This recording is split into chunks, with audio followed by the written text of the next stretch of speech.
Namaskar student, I am Ramesh Nihul. I welcome all of you. Today we are seeing the lesson on saying please. Here the lesson is given on page number 14. On saying please, this essay is written by Alfred George Gardiner. Here is given the introduction of Alfred George Gardiner. We are seeing line to line, word to word of this lesson. या लेसनचे तुम्हाला फायदे आहे. Word to word आणि line to line जाण्याचे तुम्हाला many benefits you will gate. त्यामध्ये पहिला benefit आपल्याला सांगता येईल का you will gate A clear pronunciation of the word. दुसरा बेनिफिट आपल्याला सांगता येईल की तुम्हाला त्या वर्डचं पार्ट्स ऑफ स्पीच कोणता आहे. It is a verb or noun, it is another parts of speech. You will get information. You will get information about antonyms म्हणजे विरुद्धार्थी शब्द. You will get information about synonyms म्हणजे समानार्थी शब्द. आणि your command will come on the word. Your vocabulary will increase. आणि त्याचा परिणाम असा होईल का you will use this word in day to day life. Main function of learning this subject is to bringing fluency in our English language. Increasing vocabulary आपला शब्दसाठा वाढविणे. तर शब्दसाठा आपला तेव्हाच वाढेल when you understand the meaning of the word. You will understand the use of the word. म्हणून आपण इथे या लेसनमध्ये word to word, line to line जाणार आहोत. त्याचा तुम्हाला फायदा होईल. I know that it will get time. याला वेळ लागेल, परंतु तुमची या लेसनवर चांगली कमांड येईल आणि तुम्हाला याचा चांगला फायदा होईल. म्हणून जरी वेळ लागेल तरी dear student you pay attention to whole class and understand the lesson. चांगल्या प्रकारे अंडरस्टँड करा. वर्ड चांगल्या प्रकारे अंडरस्टँड करा. Difficult word I give the meaning. You write in your book. Difficult वर्डचे मी मिनिंग सांगतो ते तुमच्या बुकमध्ये तुम्ही लिहा का जेणेकरून पुन्हा पुन्हा तुम्हाला ते वर्ड लर्न करता येईल, त्यांचा यूज तुम्हाला करता येईल. तर now I am starting the lesson. You see in your textbook or on the screen there is a lesson. First there is a introduction of Alfred George Gardiner. Here is given Alfred George Gardiner was born in 1865. He died in 1946. He was born at Kempford in Essex in 1865. He started his literary career as a journalist. त्यांनी त्यांचं career एक पत्रकार म्हणून चालू केलेलं आहे. At the age of 37 he was appointed editor of daily News. तर खूप कमी वयामध्ये त्यांना हेड पोस्ट मिळालेली आहे. एडिटर म्हणजे संपादक. न्यूजपेपरमध्ये संपादक हा व्यक्ती हेड असतो. जसं आपण तुमच्या कॉलेजमध्ये तुम्ही प्रिन्सिपल हा व्यक्ती हेड असतो का, ती पोस्ट आपण जवळजवळ पाहतो का आफ्टर 40-45 इयर्स नंतर मिळते. तशाच प्रकारे न्यूजपेपरमध्ये सुद्धा editor post any one person get after 40-45. But A G. Gardiner get this post at 37. He was appointed editor of daily news London. म्हणजे तुम्हाला दिसते काय, he was the person in London means great ब्रिटनमधले ते व्यक्ती आहे. Under the pseudonym alpha of the plug he made regular contribution to the daily news. Here pseudonym means pen name. Pen name means false name, टोपण नाव आपण मराठीमध्ये म्हणतो. तर इथे या सुडोनियम शब्दामध्ये पहा, पी इज सायलेंट. जसं सायकॉलॉजी शब्द तुम्ही वाचलेला असेल, लिसन केलेला असेल, साम शब्द लिसन केलेला असेल, तर या वर्ड्समध्ये पी इज सायलेंट. पी हा सायलेंट आहे, त्याचं प्रोनाऊन्सिएशन होत नाही. म्हणून असे वर्ड आपण रायटिंगमध्ये रीडिंग करताना लक्ष ठेवायचे, अटेन्शन करायचं. Under the pseudonym alpha of the Plough. तर many writer write with the name nick name, त्याला आपण म्हणतो पेन नेम म्हणतो. तर या नावाने लिहिलेलं आहे आणि त्यांनी डेली न्यूजमध्ये लिहिलं आहे the Manchester Evening news etcetera. म्हणजे डेली न्यूजला सुद्धा कॉन्ट्रीब्युशन दिलेलं आहे, म्हणजे त्यांनी त्यांचं योगदान दिलेलं आहे, लिखाण दिलेलं आहे, डेली दररोज दिलेलं आहे, regular. The Manchester Evening news या पेपरला सुद्धा न्यूजपेपरला दिलेलं आहे. जसं आपल्याकडे लोकमत पेपर येतो, हितवाद पेपर येतो, तसं ब्रिटनमध्ये ही मँचेस्टर इव्हनिंग न्यूज हा पेपर येतो. His essays are uniformly elegant, graceful and humorous. तर इथे या लाईनमधून त्यांनी जे एसे लिहिलेले आहे, तर त्या एसेची फीचर्स सांगितलेलं आहे, वैशिष्ट्य सांगितलेलं आहे का कसे आहे ते. युनिफॉर्मली एलिगंट, जसं आपला शाळेचा युनिफॉर्म असतो, युनिफॉर्म कसं असतं, इट इज अ नीटनेटका आपण म्हणतो. तर तसा त्यांचे जे एसे आहे ते युनिफॉर्मली म्हणजे एकदम नीटनेटके आणि एलिगंट म्हणजे एक्सलंट आहे. एलिगंट ह्या शब्दाचं मिनिंग आपल्याला सांगता येईल का एक्सलंट आहे, उत्कृष्ट आहे त्यांचे, युनिफॉर्मली एक्सलंट. ग्रेसफुल, ग्रेसफुल या शब्दाचं मिनिंग आपल्याला सांगता येईल का अट्रॅक्टिव्ह आहे, सगळ्यांना ब्युटिफुल आहे, आकर्षित करते. अँड ह्युमरस, ह्युमरस म्हणजे विनोदी. त्यांचे जे एसे आहे ते या तीन, ह्युमरस म्हणजे विनोदी, या तीन क्वालिटीजने भरलेले आहे, एलिगंट, ग्रेसफुल, ह्युमरस. तर या समोरच्या याच्यामध्ये the pillars of the society, pebbles on the shore, many Feroz and leaves in the wild are some of his best known writing. तर त्यांनी काही पुस्तकं लिहिलेली आहे, त्यांचे काही फेमस रायटिंग आहे, तर ते हे इथे आपल्याला दिलेले आहे. द पिल्लर्स ऑफ सोसायटी हे त्यांचं पुस्तक आहे, फेमस आहे. Pebbles on the shore, many Feroz and leaves in the Wild हे फेमस पुस्तके त्यांचे आहे.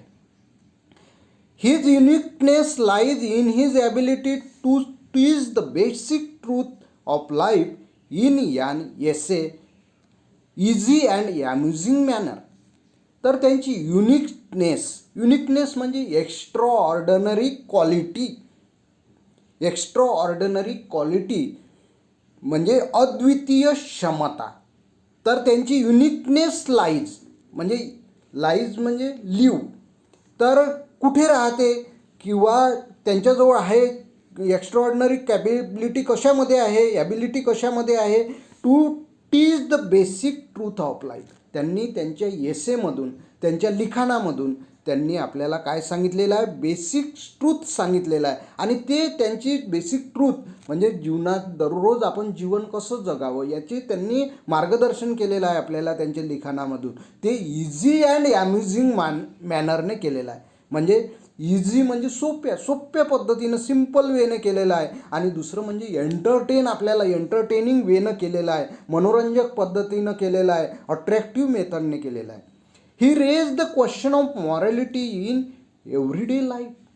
दररोजच्या जीवनामध्ये त्यांनी एक प्रश्न उपस्थित केला, raise the question of morality म्हणजे आपण मॉरल बिहेवियर करायला पाहिजे, हे त्यांच्या लेसनमधून त्यांनी सगळ्यांना शिकवलेलं आहे. In here we have seen introduction of Alfred George Gardiner. Another paragraph is here in the introduction. On saying please, he points out the value of good manner in social life. तर इथे on saying please हा lesson आपण इथे बघणार आहोत. हा एसे जी Gardiner यांनी लिहिलेला आहे. तर या लेसेमध्ये त्यांनी काय पॉईंट आऊट केलेलं आहे, point out the social life म्हणजे व्हॅल्यू म्हणजे इम्पॉर्टन्स ऑफ गुड मॅनर. तर गुड मॅनरचं जीवनामध्ये काय, सामाजिक जीवनामध्ये काय महत्त्व आहे त्या गोष्टीवर त्यांनी emphasises the importance of courtesy politeness in daily behaviour.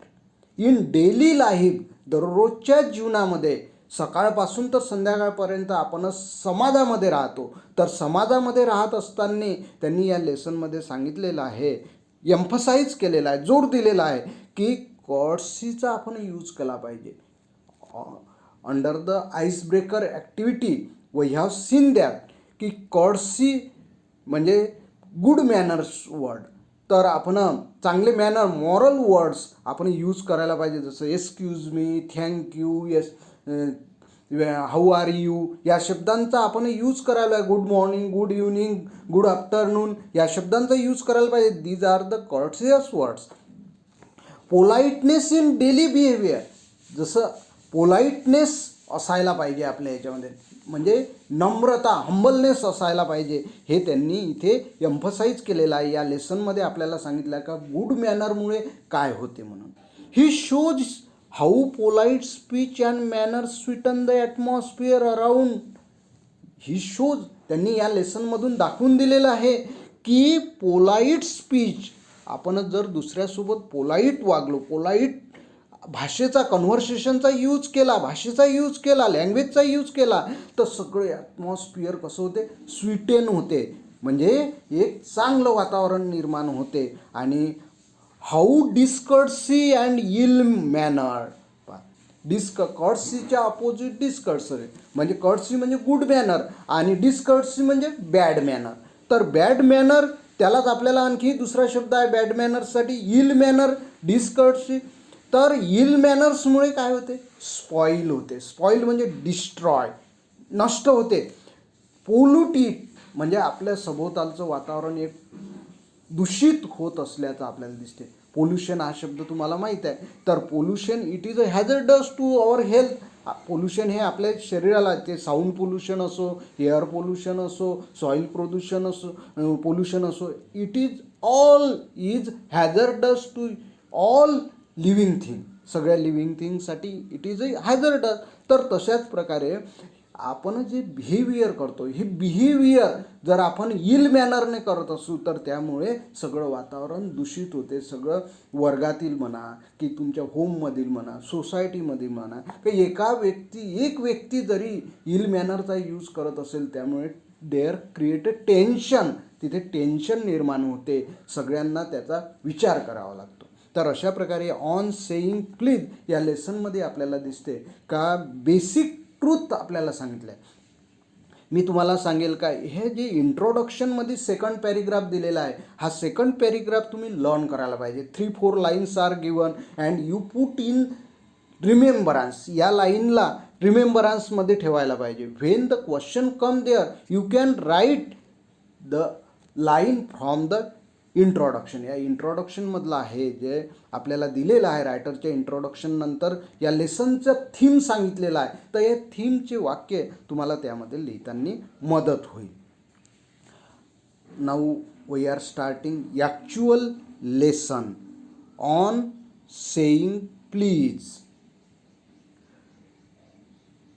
The young lift man in a city office who threw a passenger out of his lift the other morning and he was fined for the offense was undoubtedly in the wrong.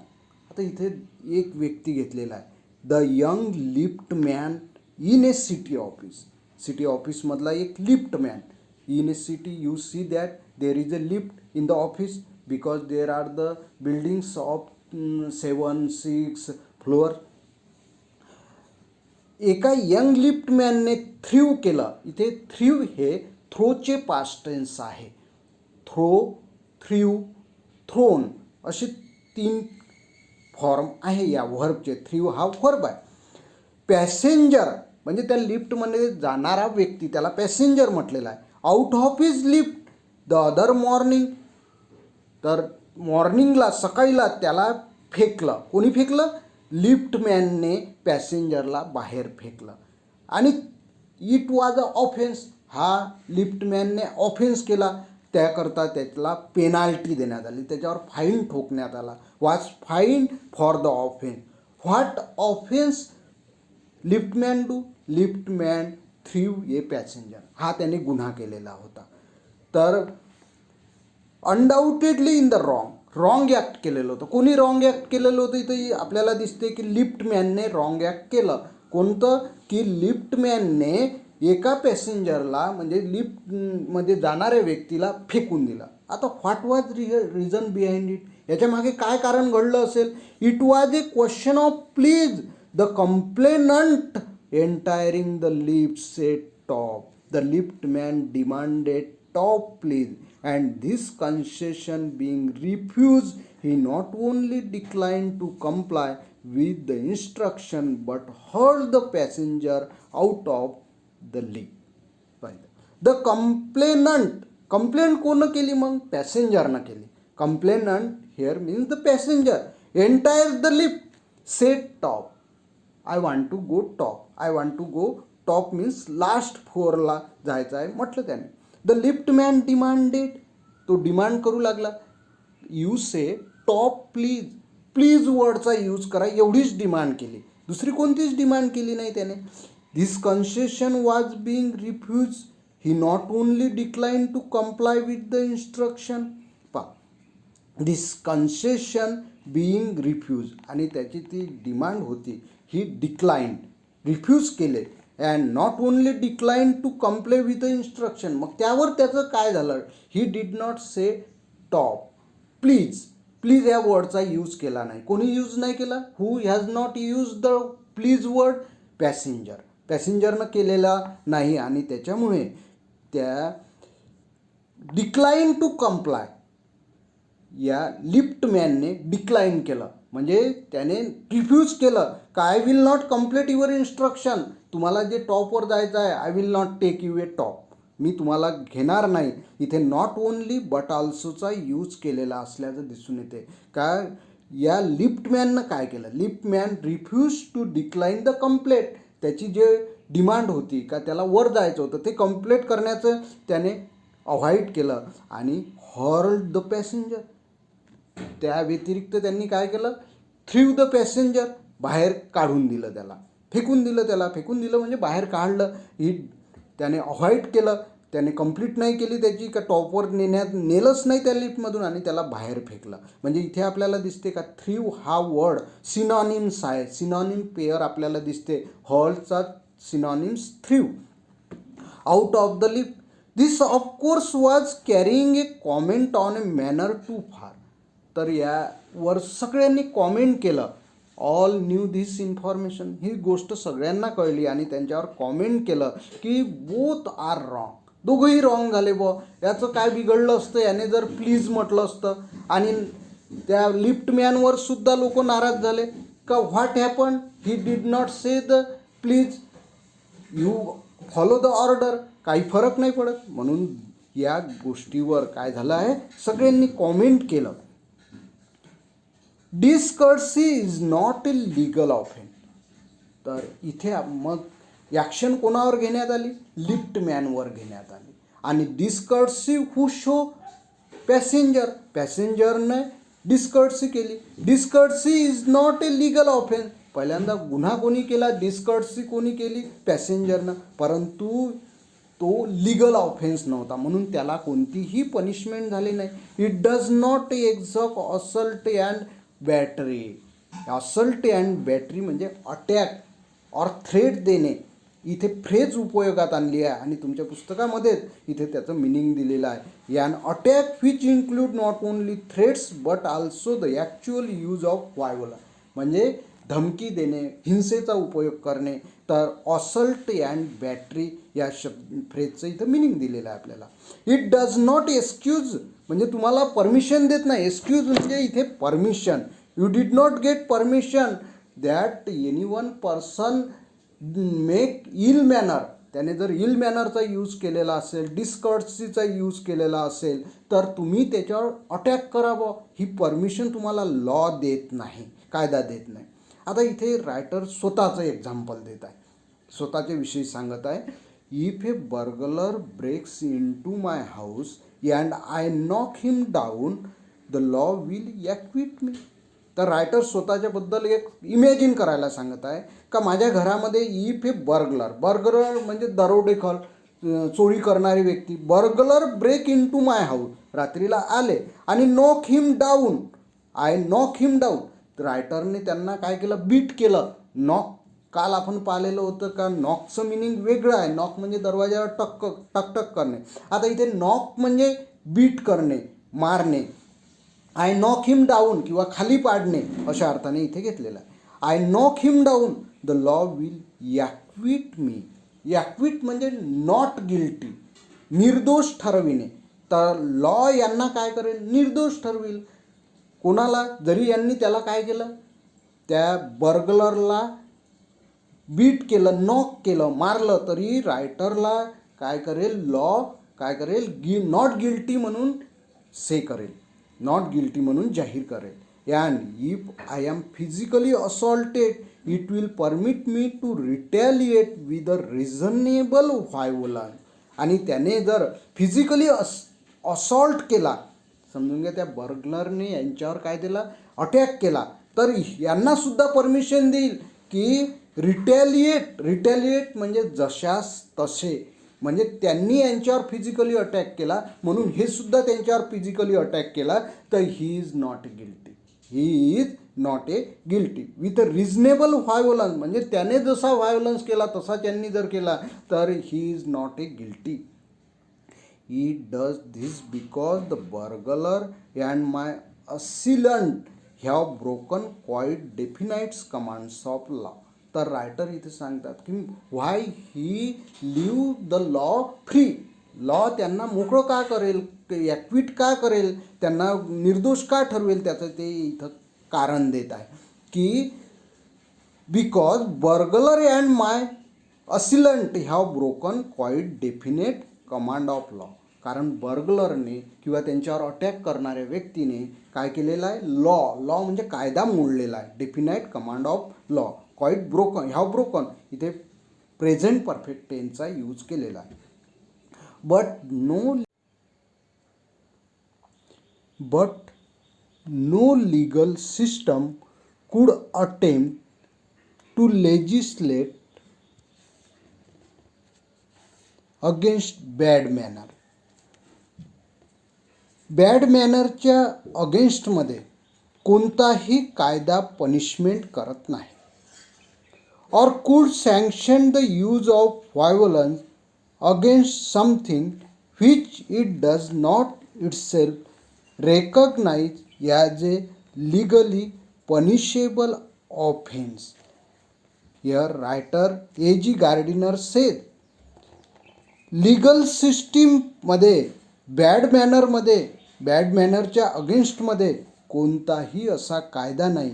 आणि व्हायोलन्स, त्याचे एखाद्या व्यक्तीने bad manners केलं, ill manners केलं, means please वर्डचा use नाही केला, thank you वर्डचा यूज नाही केला, you can take legal action against him.